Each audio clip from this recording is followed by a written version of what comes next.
थे। आज वास्तविक रूप से मैं अपने जीवन के सर्वश्रेष्ठ व्यक्ति के बारे में पढ़ाने जा रहा हूँ। सर्वश्रेष्ठ कह सकते हैं, मेरे आइडियल भी कह सकता हूँ, और एक ऐसे व्यक्ति कह सकता हूँ कि जिन्होंने पूरी ग्रीक दर्शन को, ग्रीक फिलॉसफी को एक नया मोड़ दिया, मानवता पढ़ा के गए। जिस तरीके से हमारे यहाँ भगवान बुद्ध पूजे जाते हैं, उसी तरीके से शायद यूनान में सुकरात का स्थान है। तो एक ऐसे व्यक्ति जिसके बारे में कहा जाता था कि मैले कुचैले कपड़े में एक आदर्श दिल धड़कता था। लोग अपने घरों के दरवाजे खोल कर रखते थे कि काश वो हमारे घर आते, हमारा घर धन्य होता, हम धन्य हो जाते। तो एक ऐसे व्यक्ति के बारे में पढ़ेंगे जिन्होंने मानव केंद्रित फिलॉसफी को करके दिया, और इनका जो योगदान है पाश्चात्य जगत में, उसे दुनिया का कोई भी व्यक्ति भुला नहीं सकता। जिनका टाइम पीरियड आता है 469 से 399 BC। अच्छा खासा लंबा जिए, और लंबा जीने के साथ आदित्य आपको, ठीक है, आपको कोई भी फिलोसोक्रेटिस का दिक्कत होगी तो ज़रूर पूछिएगा। और इस टॉपिक को इसलिए पढ़िएगा कि UGC नेट के लिए ही काम नहीं आएगा, बल्कि यदि UPSC UPPCS की आप तैयारी कर रहे हैं, दोनों लोगों को गुड आफ्टरनून। वीडियो को लाइक शेयर करें, आप लोग अपने कमेंट दीजिएगा। इसलिए सोक्रेटिस को मत पढ़िएगा क्योंकि यह केवल UGC नेट के विषय है। इसलिए भी उन भ्राता बंधुओं से भी रिक्वेस्ट है कि पढ़िएगा जिसको इस बार UPSC या अगली बार UPSC का मेंस देना हो, UPPCS का मेंस देना हो, क्योंकि एक नया ट्रेंड UPSC ने शुरू किया है, ऐसे में फिलोसॉफिकल आयाम। और यहाँ पर आपको फ्री में सौगात मिल जाएगी अच्छी खासी फिलॉसफी को समझने का।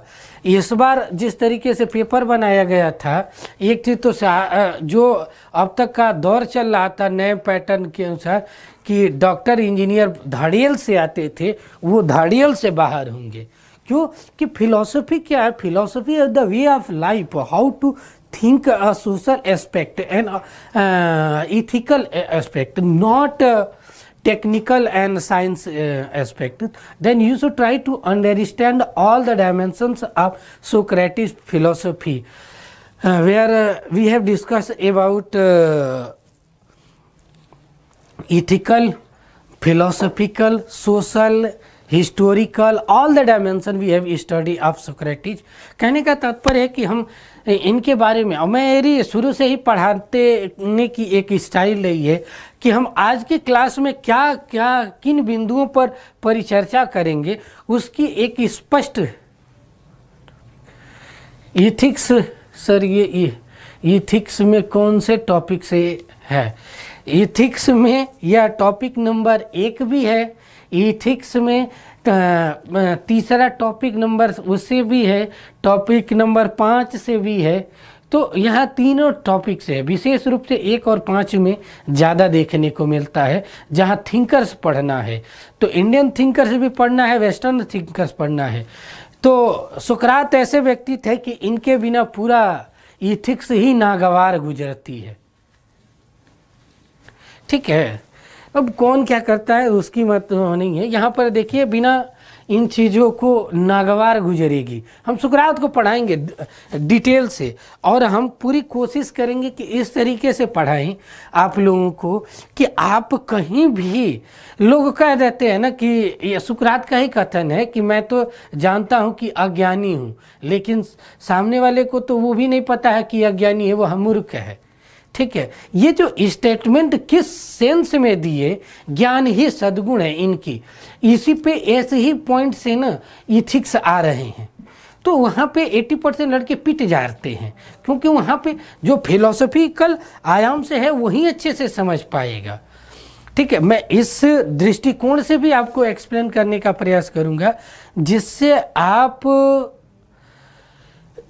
का संबोधन क्षमता भी अच्छी हो सके, इनके बारे में कहीं विचार विमर्श होता है तब भी अच्छी हो सके। मतलब कुल मिलाकर देखो, असिस्टेंट प्रोफेसर बना जाता है आफ्टर नेट JRF, तो कहा जाता है कि समाज के बुद्धिजीवी वर्ग में है। वैसे भी भारत की इतनी 85-86% जनसंख्या है, वह बाहर दुनिया, भारत का दस्तूर ये दुनिया का भारत का दस्तूर है कि पूरी जनसंख्या के लगभग 1% लोग डॉक्टरेट हैं। तो उस श्रेणी में आप आने वाले हैं। डॉक्टर नाम के आगे डॉक्टर लगाना भी एक बहुत बड़ी ये चीज़ें हैं। आप सीधा 99% से 1% के लोगों में आते हैं, तो एक बुद्धिजीवी वर्ग की श्रेणी आ जाती है। जैसे ही आप JRF क्वालिफाई होते हैं, उस विषय वस्तु में आपकी मर्मज्ञता देखी जाती है। तो ध्यान से थोड़ा समझिएगा, सुकरात क्या थे, कौन सी ऐसी चीज़ है जो मुझे टच कर गई, आपको भी शायद वो चीज़ें टच कर जाएगी। देखो हम पढ़ेंगे कैसे इनके बारे में। सुकरात के थोड़ी सी भूमिका पढ़ते हैं, जो मेरी बेसिक आदत है। मेरी किताब में भी इन विषय वस्तुओं का डिटेल्स है। मेरी दर्शन शास्त्र समग्र अध्ययन वाली किताब अमेजन, फ्लिपकार्ट, चौखंबा की वेबसाइट पे उपलब्ध है। जिसको चाहिए वो वहाँ जाए, उसे खरीदे और फिलोसॉफिकल चीज़ें पढ़ सकता है। मैंने बड़ी सूक्ष्मता से जिस तरीके से बोलता हूँ उसी तरीके से संबोधन भाव में लिखा भी हूँ। तो इस विषय वस्तु के अंतर्गत 3 चीज़ें हम पढ़ते हैं।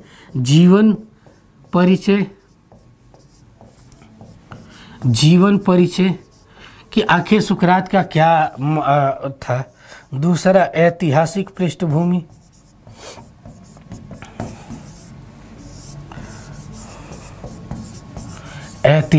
पृष्ठभूमि, तीसरा प्रभावित, चौथा महत्वपूर्ण ग्रंथ।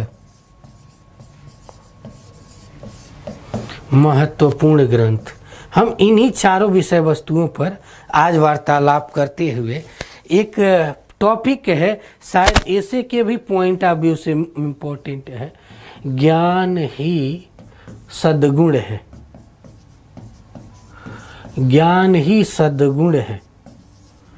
इस चीज़ को हम जरूर एक्सप्लेन करेंगे, क्योंकि यह फिलॉसफी का है और इसी से क्वेश्चन बनते भी हैं। इस समय के क्वेश्चन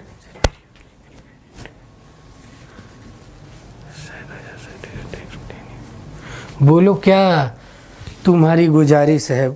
मैम नीचे करिए, वो कुछ कह रहे हैं कि मेरी एक रिक्वेस्ट है। हाँ, जो रिक्वेस्ट हो जरूर लिख दीजिएगा। हम आपकी कोशिश करेंगे कि आपकी इच्छा को, मतलब आपकी चाहत को पूरा कर सके।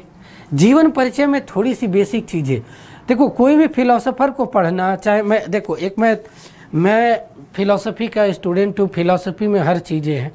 तो यदि फिलॉसफी के हर आयाम को पढ़ना हो तो एक ही चीज़ है कि आप फिलॉसफिकल आयाम से हर विषय वस्तु को जरूर सोचें, देखें, समझें कि आखिर क्या क्या भाव है, क्या क्या मान्यताएं हैं। ठीक है, तो हम इन विषय वस्तुओं को देखेंगे कि जीवन शैली में क्या है सुकरात का। बहुत लाजवाब जेन्युइन पर्सन का इंसान था। एक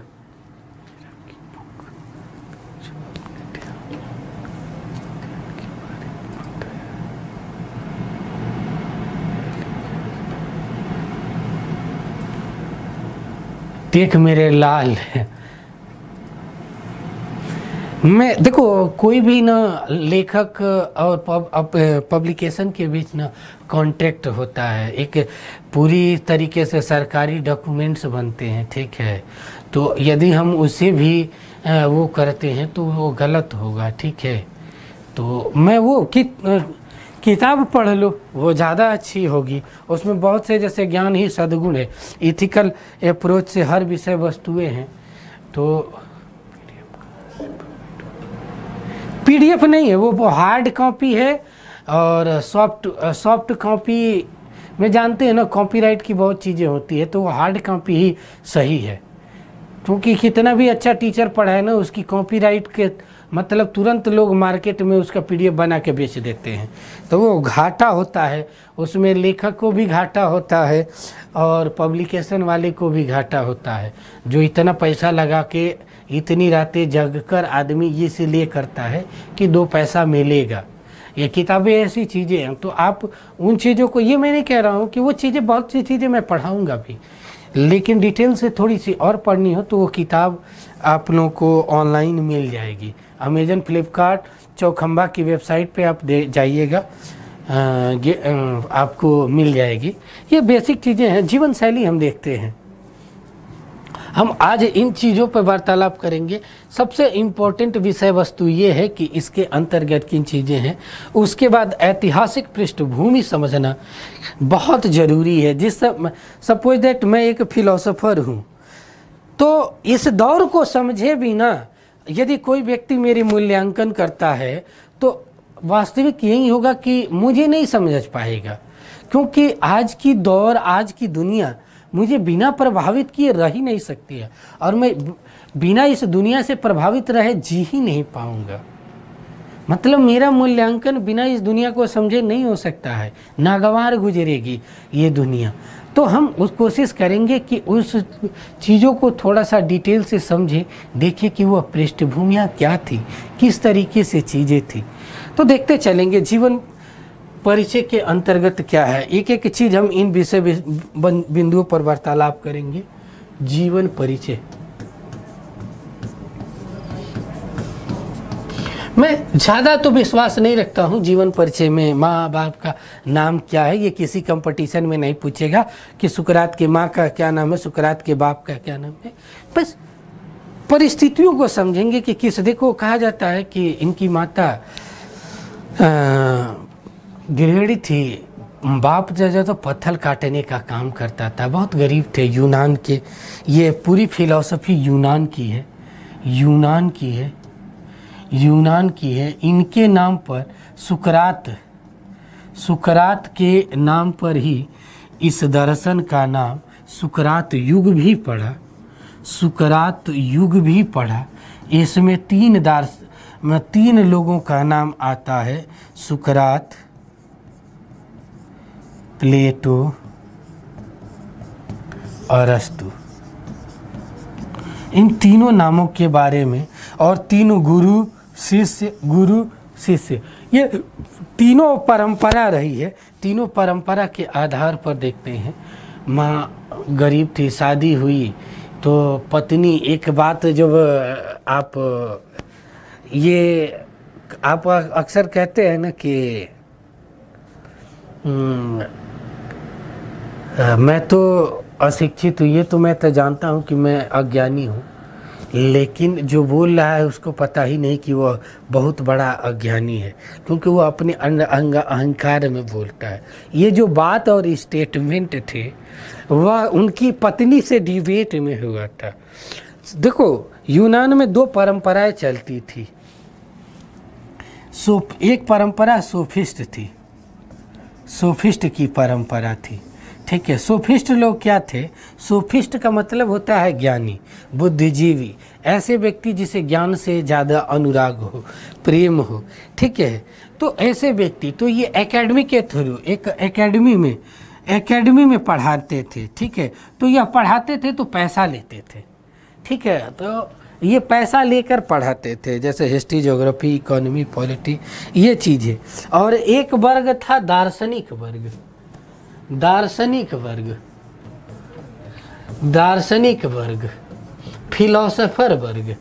तो ये थे कि फ्री में ज्ञान देते थे, ये पैसा लेकर ज्ञान देते थे और ये फ्री में ज्ञान देते थे। समाज में इनकी बड़ी, देखो पैसा रुपया ये कमाते थे तो भाई जिसके पैसा उसकी इज्जत, मतलब इन लाइफ अच्छे से जीते थे, ये लाइफ अच्छे से जीते थे। ये पैसा नहीं कमाते थे, फ्री में ज्ञान देते थे। तो एक चीज़ थी कि इनकी लाइफ स्टाइल बहुत ख़राब थी। इसीलिए बर्ट्रैंड रसेल जैसे दार्शनिक ने कहा था कि सुकरात एक ऐसे व्यक्ति थे कि लोगों की हर आत्मा में बसते थे। सुकरात यहाँ तक कहते थे कि मैं किसी के आत्मा से अज्ञानता की भाव को निकाल सकता हूँ संवाद विधि से। वह जिस विधि से ज्ञान देते थे उसको कहते हैं संवाद विधि, डायलॉग्स मेथड। जैसे हम दो लोग हैं, बात कर रहे हैं, आप क्वेश्चन मुझसे पूछ रहे हैं और मैं आपके क्वेश्चन से पूछता, अच्छा ईश्वर क्या है, जगत कैसे बना, तो आप बताते हैं कि जगत ऐसे है। तो हम पूछते हैं अच्छा जगत का मतलब ये है। देखिए वास्तविकता यही है कि जगत का मतलब ये नहीं, ऐसे है। तो आपको वहाँ फिर क्वेश्चन क्रिएट होता है। तो हम उस क्वेश्चनों को पकड़ पकड़ के जब बताएंगे तो आप संतुष्ट, सेटिस्फाइड होंगे। ठीक है, तो ये परंपरा थी। कहने का तात्पर्य कि सोफिस्ट लोग थे तो ज्ञानी लोग थे, ये भी ज्ञानी थे। ठीक है, लेकिन ये पैसा लेके पढ़ाते थे तो इनकी लाइफ स्टाइल सही थी। ये पैसा नहीं लेते थे, फ्री में पढ़ाते थे तो इनकी लाइफ स्टाइल खराब थी। लेकिन इज्जत इनकी ज़्यादा थी, इनकी ज़्यादा थी, इनकी कम होती थी। आधुनिक दौर में तो जिसके पास पैसा है उसकी ज़्यादा इज्जत है, भले वो अनपढ़ जाहिल गंवार हो, लेकिन इनकी बहुत इज्जत होती थी। तो अब इनको खटकता था कि पैसा हमारे पास है, लड़के हमारे पास ज़्यादा हैं, जीवन शैली हमारी अच्छी है और दुनिया इज्जत इनकी करती है।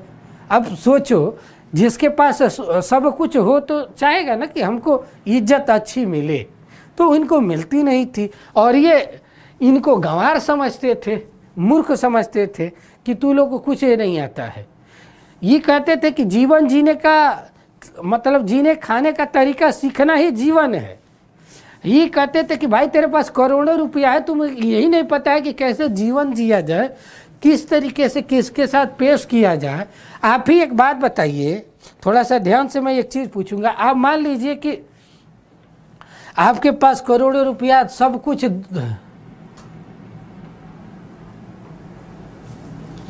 हाँ देख मेरे भाई आदित्य, क्वेश्चन तूने मान होता हर जगह तार तार हुई है, केवल किसके बल पर, तो केवल और केवल लालच के बल पर, सत्ता के लालच के बल पर। ये जो धन की लोलुपता होती है, वही चीज़ें समझा रहे हैं ना कि ये साहब लोगों के पास अच्छे कैसे स्टेटस था, लड़के थे, हर चीज़ें थी, सिखाते थे जीवन में कैसे किसी चीज़ को प्राप्त किया जाए। हिस्ट्री ज्योग्राफी पढ़ोगे, इकोनॉमिक्स पढ़ोगे तो बेचने खरीदने के बढ़िया बढ़िया बन हो सकते हो, ये चीज़ें सिखाते हैं। लेकिन बढ़िया बन के ज़िंदगी कैसे अच्छे जियोगे ये सिखाते थे।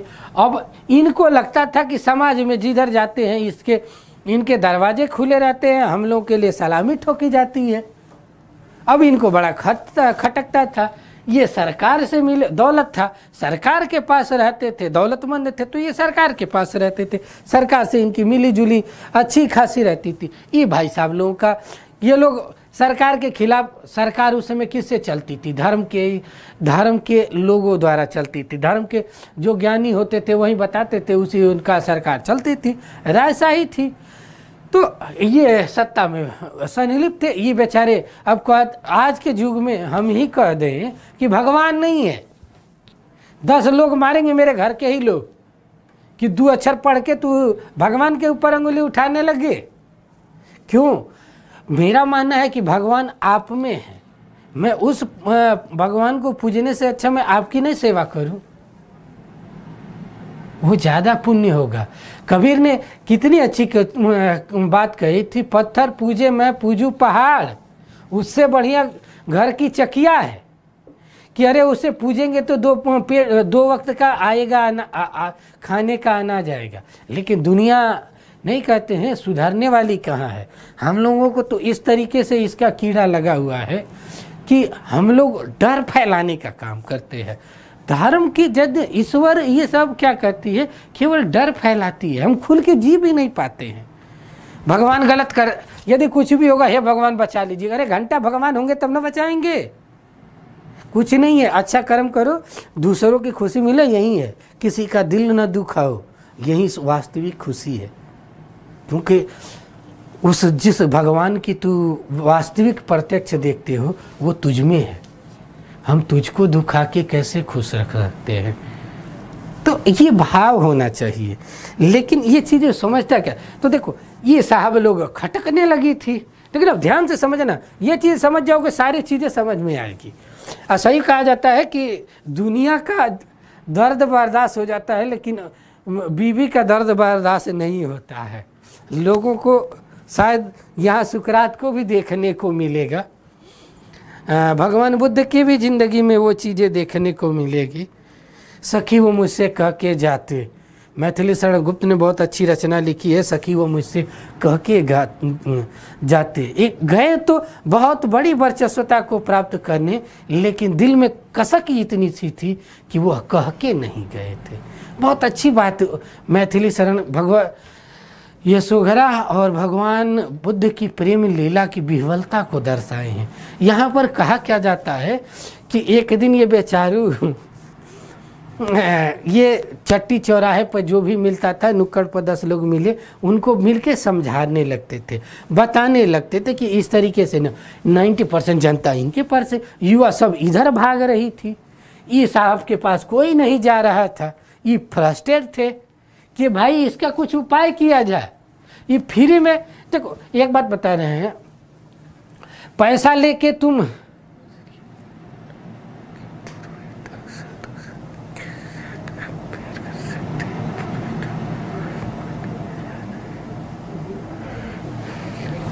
देख मेरे लाल, पहले तो 2 शब्द समझ ले, बहुत अच्छा चीज़ है मॉडर्न टाइम में। साधु है कौन?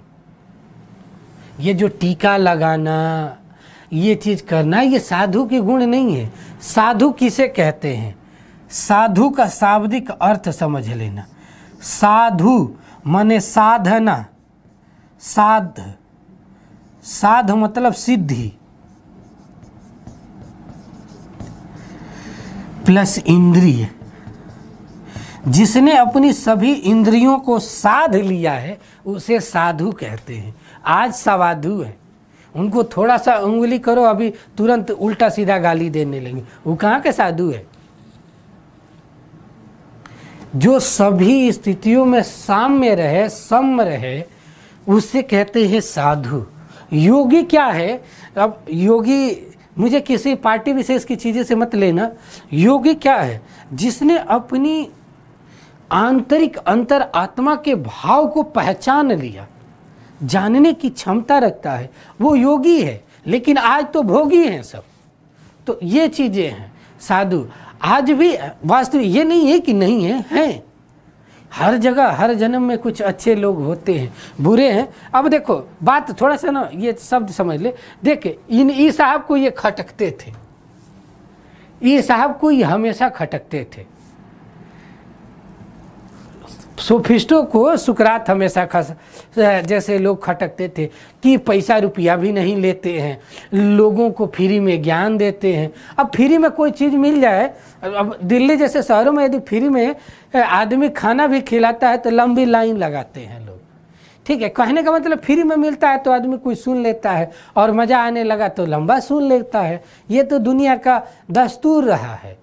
तो थोड़ा सा लंबा सुनने लगे, और जब लंबा सुनने लगे तो हुआ क्या कि अब इन चीज़ों को थोड़ा सा आगे बढ़ाने की शैली जो गुजरी।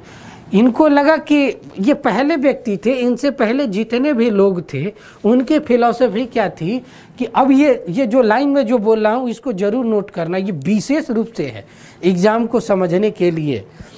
कि इनसे पहले जो लोग थे पंच महाभूतों के आधार पर दुनिया को देखते थे, बाहर के चीज़ों पर देखते थे। कुछ लोगों में चाहत जगी तो अंदर से देखने लगे कि भौतिक सुखों के आधार पर। ये पहले व्यक्ति थे जो मानव केंद्रित देखे, मानव की आंतरिक भाव को देखना शुरू किए।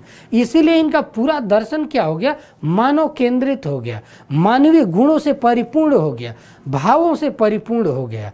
और जो भावों से सराबोर हुआ ना, तो इन्होंने धर्म को दर्शन के शराब में ऐसे सबाब बना दिया कि पूरा का पूरा यूनान हिल गया। जब ये घरों से चलते थे तो लाखों करोड़ों लोग चलते थे। अब इनको जलन होने लगी। ये चाटुकारिता वर्ग राजशाही के पास अच्छी थी, तो वो करती क्या थी कि इनके बारे में जाके कहती थी। अब इनको लगा कि मेरी दुकानदारी बंद हो जाएगी। अब हुआ क्या कि ये दुकानदारी बंद होने के चक्कर में 90% लोग जो सत्ता में थे ये इसके खिलाफ होने लगे, और जब खिलाफ होने लगे तो वहीं जहर का प्याला दिया गया पीने के लिए। एक लाइन बहुत अच्छी है, मरते वक्त सुकरात ने एक लाइन कहा था, शायद ये लाइन मैं लिखूंगा, आप इसे ज़रूर याद रखिएगा और हमेशा कंठस्थ करके रहिएगा, क्योंकि ये लाइन से ना यदि आप अपने जीवन में उतार लेते हैं ना तो ज़िंदगी में कभी आपको दर्द नहीं होगा, किसी के जाने का, किसी के आने का, किसी के बिछड़ने का, किसी को मिलने का, कभी किसी चीज़ के लिए दर्द नहीं होगा। फिलॉसफी रियल में ये सिखाती है how to live, how to survive your life according to the society and what is your attitudes according to another people's, then you should understand, then your life will be totally changed. You can balance everything according to the society aspect, according to society need. This is a real fact. इस यूनान के दर्शन पे एक मेरी किताब है, यूनान के दर्शन पर, इथिक्स पर मैंने एक किताब लिखा है, ग्रीक नीति शास्त्र की रूपरेखा, ग्रीक नीति शास्त्र की रूपरेखा। मेरी फिलॉसफी वाली किताब पर मेरी 5 किताबों का वर्णन है, ग्रीक नीति शास्त्र की रूपरेखा। मेरे अंदर की जो भी भड़ास थी, जो भी अच्छाइयाँ थी, फिलोसफिकल, इथिकल, यूपीएससी के पॉइंट ऑफ व्यू से, यूजीसी नेट के पॉइंट ऑफ व्यू से, बीए एमए के जो बच्चे हैं वो भी पढ़ते हैं ये चीज़ें, तो उनकी देखकर एजुकेशन के बच्चे हैं, उन्हें भी इथिक्स की चीज़ें, बहुत चीज़ें पढ़नी होते हैं, तो सबके भावों को मर्ज करके ये किताब लिखा था। और लगभग यूपीएससी के जो क्वेश्चन हैं प्रीवियस ईयर के सुकरात से संबंधित जो भी डायग्राम, वो भी मैंने डाल दिया था।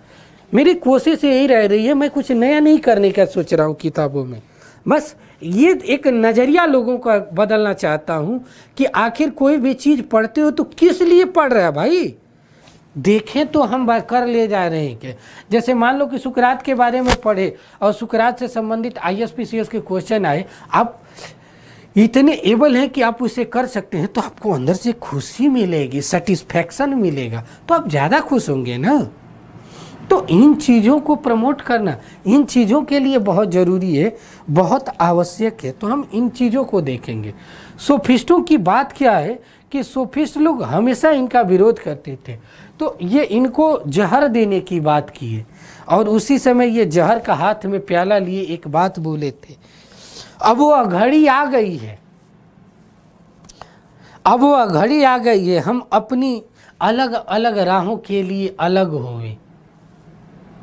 मैं मरने के लिए, आप जीने के लिए। मैं मरने के लिए तैयार हूँ, आप जीने के लिए तैयार हैं। दोनों में कौन अधिक आनंदमय भविष्य के साथ रहेगा, वह ईश्वर परवरदिगार फैसला करेगा।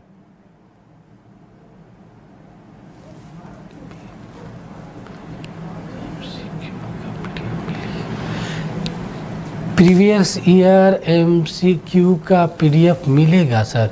ज़रूर मिलेगा मेरे लाल, ये तेरा हक है तो ज़रूर मिलेगा, ठीक है। और यूजीसी नेट के पॉइंट ऑफ व्यू से लेना चाहते हो ना, यूजीसी नेट के पॉइंट ऑफ व्यू से एमसीक्यू लेना चाहते हो प्रीवियस ईयर के, तो तुमको मेरी एक किताब है 2005 से, मैंने उसमें किया क्या है कि 2005 से लेकर 2021 तक का यूजीसी नेट का सारा क्वेश्चन एक जगह विथ फुल फॉर्मेट कर दिया हूँ। जो अब तक फिलॉसफी की चीज़ों में दर्द लड़के झेले, अब नहीं झेलेंगे। हाँ, थोड़ी सी समय ज़रूर लगेगा, हाँ, तो परेशान मत हो। 2005 से 2021 तक, पिछली बार 2005 से 2020 तक का क्वेश्चन सॉल्व करवाया था, लगभग 62-64 क्वेश्चन हुबहू आए थे, ठीक है। कहाँ से बनाओगे भाई, इसमें नए तो करंट अफेयर तो आता नहीं है कि नया नया जोड़ोगे। सुकरात वही है, सुकरात का फिलॉसफी वही है, तो वही चीज़ें होगी ना। तो प्रीवियस ईयर में कोई ना कोई आए हैं, अब उसी में से कट कॉपी पेस्ट करके बनाते हैं लोग। तो देखो इसीलिए मेरे को पिछली बार लग गया था कि यदि यूजीसी नेट में सिलेक्शन दिलवाना है, मेरी 2-3 स्टूडेंट भी थी जिनका सिलेक्शन हुआ था, तो हमारी कोशिश यही है कि आप लोगों का भी अच्छी तरीके से सिलेक्शन हो, ठीक है, सबको मिले। हम तो सबके विकास में खुश रहते हैं, तो वो मिल जाएगी, थोड़ी सी समय लगेगा। अब जीवन परिचय के अंतर्गत ये चीज़ें देखें तो कहते हैं, ये स्टेटमेंट बहुत है, कहने का तात्पर्य यही है कि इनकी जो पूरी फिलॉसफी थी वह पूरी की चीज़ों से थी मनुष्य के मानव केंद्रित सद्गुणों का। अब सोफिस्ट लोग इनके ऊपर 3 आरोप लगाते थे। सोफिस्ट लोग इनके ऊपर 3 आरोप लगाते थे। वो आरोप कौन सा है? आरोप वह 3 है। पहला क्या है? आप राष्ट्र के देवताओं की अवहेलना करते हैं। देवताओं की अवहेलना करते हैं। थोड़ा सा समय लगेगा लेकिन अच्छा मिलेगा, ठीक है, क्योंकि 5 मिनट में कोई पूरी चीज़ें नहीं पढ़ाता है। बना रहा है तो बेवकूफ़ बना रहा है, और 5 मिनट में 5 ही मिनट के लायक पढ़ोगे। थोड़ा सा पैसेंस रखो, लेवल का पढ़ो, अच्छा पढ़ो, ऑथेंटिक पढ़ो। यदि कहा जाता है कि 100% पढ़ोगे तो उसमें से 20% याद रहेगा, तो तुम 20% पढ़ोगे तो उसमें से 2% याद रहेगा, तो बेड़ा गर्क होगा ही होगा। ज्ञान की जो सीमितता थी उसे थोड़ा सा बढ़ाओ, हर चीज़ों के संबोधन ऑटोमेटिक बढ़ जाएगा। बस इतना ही समझाना का प्रयास कर रहा हूँ कि ये 3 आरोप लगाए गए थे। आप राष्ट्र के देवताओं की अवहेलना करते थे, सोफिस्ट लोगों ने लगाया। दूसरा, आप नए देवताओं को स्थापित करते हैं।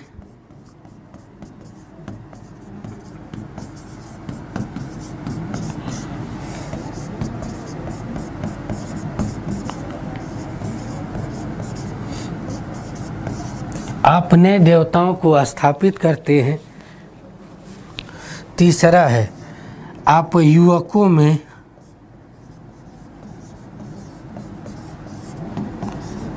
भ्रम फैलाने का काम करते हैं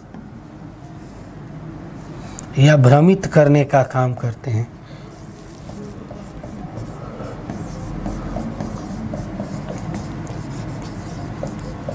इसलिए आपके ऊपर राष्ट्रद्रोह का आरोप लगाया जा रहा है। राष्ट्रद्रोह का आरोप लगाया जा रहा है, और इसके लिए आपको फांसी की नहीं,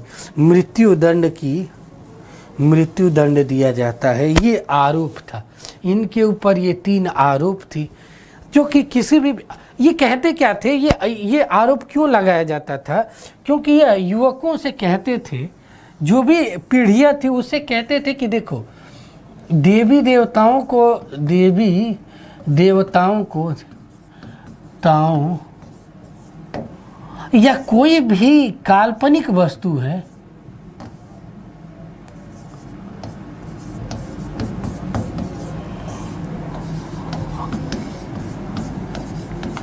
उसको तर्क बुद्धि के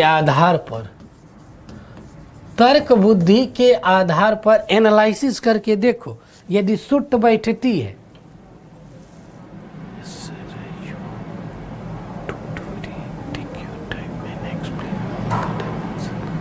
ठीक है, मैं कोशिश बस इतना ही करूंगा मेरे लाल। आप संकल्प बैच में पढ़ते थे ना?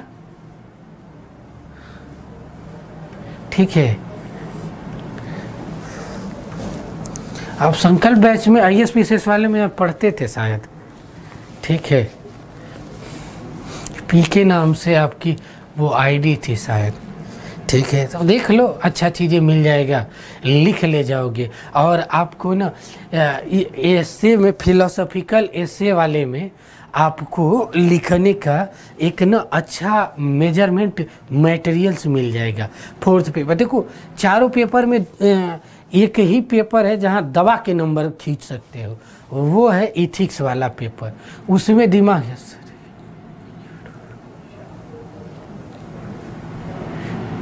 ठीक है।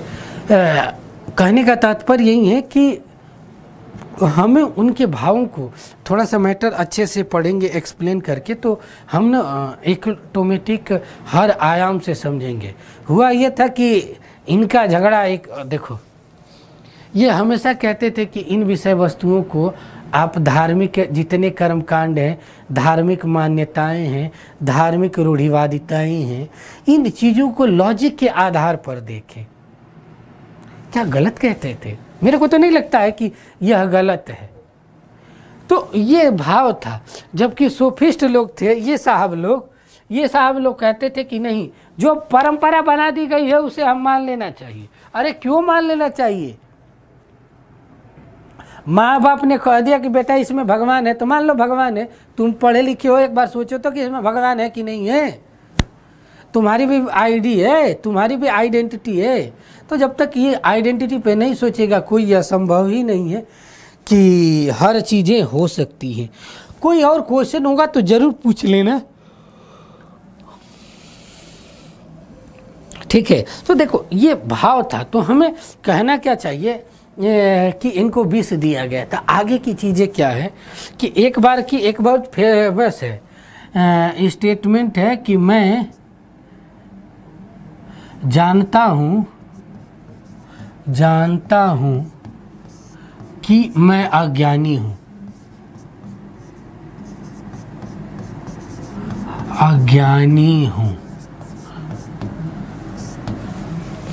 मैं जानता हूँ कि मैं अज्ञानी हूँ।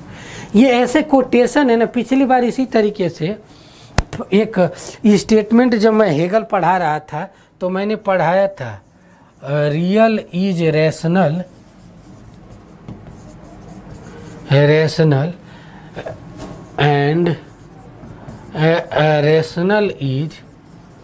Rational is real. मैं नॉर्मली स्टेटमेंट ऐसे हैं कि स्टेटमेंटों को उठाकर हूबहू पूछ दिया जाता है, और ये भी उसी तरीके का स्टेटमेंट है।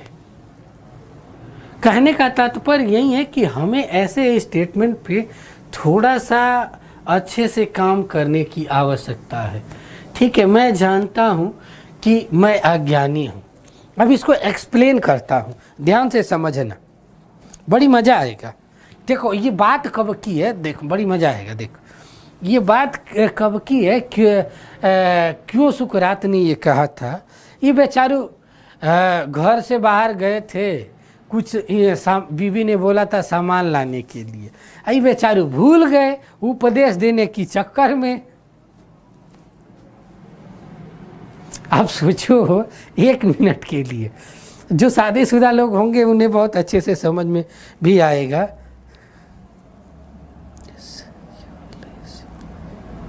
ठीक है, अब देखो मैं जानता हूं कि मैं अज्ञानी हूं। देख ये बात कब की है, बड़ी मत देख। इनकी वाइफ ने कहा, सुकरात की पत्नी ने कहा, सुकरात की पत्नी ने कहा कि जाओ सामान बाहर से लेके आओ। ये बेचारू बाहर गए। जब बाहर गए तो कुछ इनके शिष्य मिल गए, तो अब सामान ले आने के बजाय वो उपदेश देने में लग गए। उपदेश देने में इतने मगन हो गए कि ये भी भूल गए कि बीवी ने क्या मांगा है। और वैसे भी आपको मैंने पहले ही बताया कि सोफिस्ट लोगों को ये लोग तुच्छ समझते थे, ये अपने आप को ज्ञानी समझते थे, और दुनिया इन्हें मानती थी कि तू ज्ञानी है। तो अब इनको, अब ये गए घर पे तो बोले सामान लेके आए हो, तो कहे कि कौन सा सामान, भूल गए। उसके बाद हो गया महाभारत। अब बीवी ने कहा कि तुम्हारे ना ये उपदेश से घर नहीं चलता है, काम करना पड़ता है, सामान लाना पड़ता है, तब चलता है। अभी भड़क गए। बताएंगे कि ये देखो स्टोरी है। तो कहते हैं वहाँ पे, कहते हैं रे बेवकूफ़, वो भाव में बता रहा हूँ, ये बेवकूफ़ तू कितनी बेवकूफ़ है। तुम देख बाहर, तू जाके देख कि कितने लोग मेरी जय जयकार करते हैं। मैं जाता हूँ तो लोग घरों के दरवाजे खोल के रखे रहते हैं, शाबाशी देते हैं, ये करते हैं। तुम ये नहीं समझती हो और तुम सामान के पीछे पड़ी हुई हो। तो उनकी पत्नी ने कहा कि तुम्हारे ना इस उपदेश से हमारा घर नहीं चलता है, यहाँ काम करना पड़ता है तब चलता है। तो कहते ये पूरा पागल है, इसको कुछ नहीं आता, मेरी अहमियत ही नहीं है, मुझे गाँव पागल समझ रही है। तो वही पर बोले हैं कि मैं तो जानता हूँ कि मैं अज्ञानी हूँ, लेकिन इसको तो ये भी नहीं पता कि अज्ञानी है।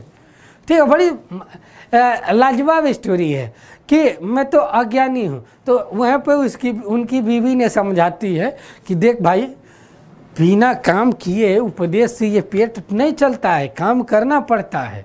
तो उनको फिलोसॉफिकल आवाज़ समझ में आया कि हम क्यों समझते हैं ये चीज़ें।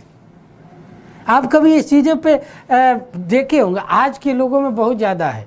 99% लोग केवल उपदेश देने में लगे हुए हैं, दबा के बोलने में लगे हुए, कोई सुनने को तैयार ही नहीं है। किसी में सुनने की शक्ति है ही नहीं भाई। सब बोलना जानते हैं और सब एक से बढ़कर एक ओवर स्मार्ट है कि हम तो श्रेष्ठ हैं, हमसे बड़ा कोई जानकार थोड़े नहीं है। ये भाव आ गया है लोगों में, और जब ये भाव आ गया है तो बेड़ा गर्क होगा। तो यानी कहते हैं कि मैं जानता हूं कि मैं अज्ञानी हूं। इस भाव क्यों आता है, यह भाव मनुष्य में क्यों आता है? तो क्यों आता है?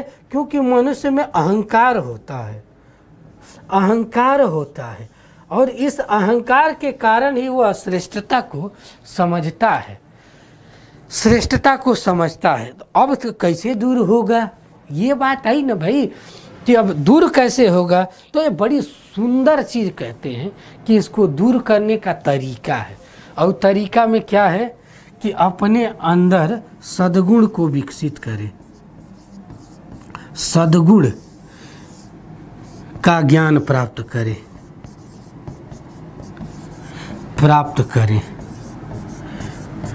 तो इसी के स्टेटमेंट में, या इनका फेमस स्टेटमेंट है कि ज्ञान ही सद्गुण है। ये दो यहाँ से आयाम हैं जो यूपीएससी के भी पॉइंट ऑफ व्यू से इम्पोर्टेंट है। पहला, मैं जानता हूँ कि मैं अज्ञानी हूँ, और दूसरा, ज्ञान ही सद्गुण है। इसको आज इसको एक्सप्लेन कर लेता हूँ, कल हो सकता है तो इसको एक्सप्लेन करेंगे कि ज्ञान ही सद्गुण है क्या है और इसकी क्या आयाम है। इसलिए देखो, बहुत से लड़के मिलते हैं ना इस समय, तो एक ही कहते हैं, बहुत से आसपास में मुखर्जी नगर में रहते हैं, भैया एक काम करिए ना, फिलॉसफी के जो फेमस स्टेटमेंट है उनको थोड़ा सा ना यूट्यूब में पढ़ा दीजिए। तो मेरी भी, क्योंकि फिलॉसफी के पॉइंट ऑफ व्यू से ऐसे के संदर्भ में ब्लैंक है पूरा मुखर्जी नगर, कोई किताब ही नहीं है, ठीक है, तो ब्लैंक है। और उसमें एक चीज़ें यदि कहीं है तो यूट्यूब से कुछ चीज़ें मिलेगी, और यूट्यूब में भी 5 मिनट 10 मिनट में आपको मटेरियल दिया जाएगा, ज्ञान यही सद्गुण है। तो एक बात बताओ, 5 मिनट में कोई भी दुनिया का व्यक्ति आप भी को कहे 1000 वर्ड की चीज़ें पढ़ा दोगे? एक मान लो कि अपने बच्चों को पढ़ाना हो तो 1000 चीज़ें पढ़ा दोगे? कभी नहीं पढ़ा पाएगा भाई। और जो पढ़ाता है उसको पकड़ के 10 जूता मारना है कि तुम थोड़ी सी लेवल की चीज़ें पढ़नी पड़ती है, तभी भी एक्सप्लेन कर ले जाओगे। निबंध में लंबी चीज़ें लिखनी होती है तो तुझे पकड़ होनी चाहिए, बेसिक आयाम होना चाहिए। तो इसीलिए पढ़ना, मैं वेस्टर्न की चीज़ें ज़रूर एक्सप्लेन कर दूंगा इस दौर में, तो उसका शुभारंभ इस समय है, ठीक है। तो आप लोगों के जानने पहचानने में जो भी लोग हों यूपीएससी के भी, तो उन्हें ज़रूर बताइएगा कि ऐसे के एस्पेक्ट से, पॉइंट ऑफ व्यू से जो फेमस स्टेटमेंट हैं उन चीज़ों को भी हम ज़रूर बढ़िया से थोड़ा सा पढ़ें तो ज़्यादा अच्छे से समझ में आएगा, ठीक है। तो देखो, मैं जानता हूँ कि मैं अज्ञानी हूँ, तो कहते हैं कि ये चीज़ें अहंकार के कारण आती है। मैं जानता हूँ कि मैं अज्ञानी हूँ, ठीक है, और जिस व्यक्ति में ज्ञान नहीं होता है उसको लगता है कि वो अहंकार में इतना चूर चूर रहता है कि उसे हमेशा ज्ञानी ही लगता है, ठीक है, कि वह ज्ञानी है, क्यों? तो इसको दूर करने के लिए कहते हैं कि सद्गुणों को विकसित करना चाहिए। और सद्गुण का विकास कैसे होगा, ये बड़ी बात है। तो सद्गुण का विकास के लिए यह परम आवश्यक है कि सद्गुण के कुछ अवयव हैं, सद्गुण के कुछ अवयव हैं, उनको विकसित हम कर लें। तो सद्गुण के कुछ अवयव क्या हैं? जैसे अवयव में संस्कार, परोपकार, न्याय, प्रेम, दयालुता, तार्किक दृष्टिकोण,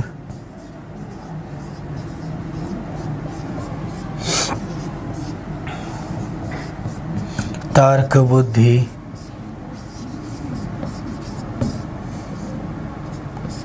संयम, ये आवश्यक सद्गुण के अवयव हैं। इनके बिना यह संभव ही नहीं है कि हमारे अंदर सद्गुण आ जाएं। तो करना क्या है कि हमें जीवन में सुधार करने के लिए इन सद्गुणों को विकसित करने की आवश्यकता है। जब तक हम इन चीज़ों को नहीं करेंगे, यह पॉसिबल ही नहीं है कि हमारे अंदर सद्गुणों का विकास हो पाएगा। ठीक है, तो ये चीज़ों को विकसित करने के ये आयाम हैं, और यही चीज़ें हैं जो हमारे अंदर के अहंकार को समाप्त करती है। अहंकार को क्या करती है? समाप्त करती है। तो अहंकार को दूर करने का क्या तरीका है? तो केवल एक ही तरीका है कि इन सभी गुणों को विकसित करें।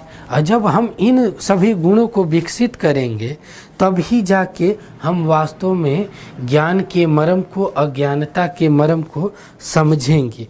तो हम देखते हैं आगे चीज़ें। अब ये चीज़ें हैं, मैं अज्ञानी हूँ, ये चीज़ों को एक्सप्लेन करने के कई सार होंगे। सारा संक्षेप में ये वाला चीज़ें हैं। अभी इस पे एक्सप्लेन मैं करूँ तो कम से कम 2 घंटे लग जाएंगे, तब जाके यह चीज़ें एक्सप्लेन हो पाएगी। उतनी चीज़ें नहीं हैं। अभी इसको कल मैं एक्सप्लेन करूँगा। सुकरात के समय समस्या क्या थी?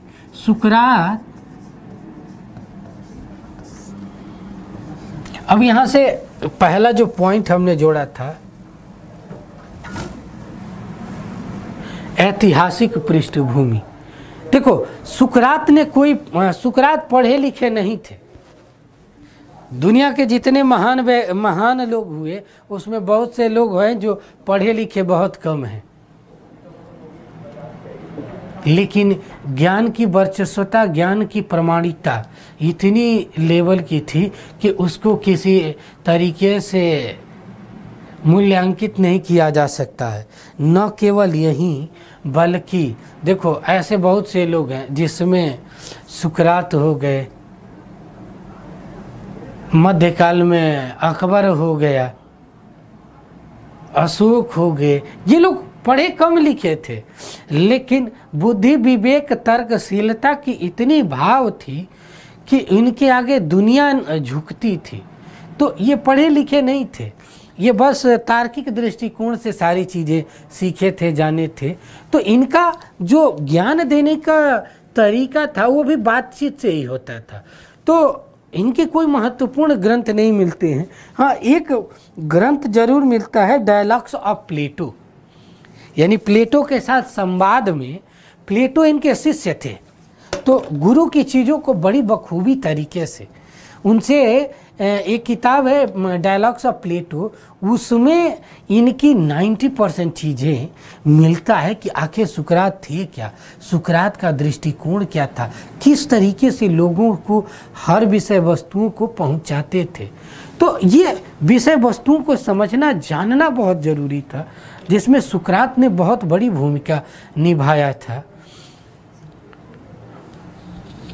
ठीक है, तो हम देखने का प्रयास कर रहे थे कि इन विषय वस्तुओं को ऐतिहासिक पृष्ठभूमि के अंतर्गत यदि देखा जाए तो मैंने बताया ना कि ये 2 ग्रुप थे, सोफिस्ट थे और दार्शनिक वर्ग थे। तो ये चमचा वर्ग थे, इनके धर्म के आड़ में हर चीज़ों को फैलाते थे, इनकी वर्चस्वता थी, ये हमेशा लड़ते झगड़ते रहते थे। तो इन विषय वस्तुओं का बुरा इन्हीं की वजह से इन्हें दंड मिला। ये धार्मिक चीज़ों से जुड़े हुए थे, तो धर्म की बोलबाला था। इस वजह से धर्म को बैलेंस करने का काम किसी ने किया, तो वह फिलॉसफी ने किया। वो चीज़ें उनको नागवार गुजरती थी, इसलिए वो हमेशा इनको क्या करते रहते थे कि दंडित करने का काम किए, प्रताड़ित करने का काम किए, जिसकी वजह से ये सारी चीज़ें होती गई। तो हम लोगों ने दार्शनिक चीज़ें पढ़ा। वो आज के तौर पे एक चीज़ और पढ़ा महत्वपूर्ण ग्रंथ में, डायलॉग्स ऑफ प्लेटो, बहुत फेमस ग्रंथ है। इसी में इनकी सारी चीज़ें मिलती है। यह प्लेटो की पुस्तक है, डायलॉग्स ऑफ प्लेटो, जिस पर यह H.E. हैमिल्टन द्वारा संपादित चीज़ें आई थी बाद में डायलॉग्स ऑफ प्लेटो को। तो ये विषय वस्तुएं थी। हम इसके अन्य आयामों को भी आगे पढ़ने का प्रयास करेंगे, देखने का, समझने का प्रयास करेंगे। तो आज की क्लास यहीं तक रहेगी। नेक्स्ट क्लास में हम लोग इनके फेमस स्टेटमेंट को पढ़ेंगे। तो आज के लिए यहीं तक।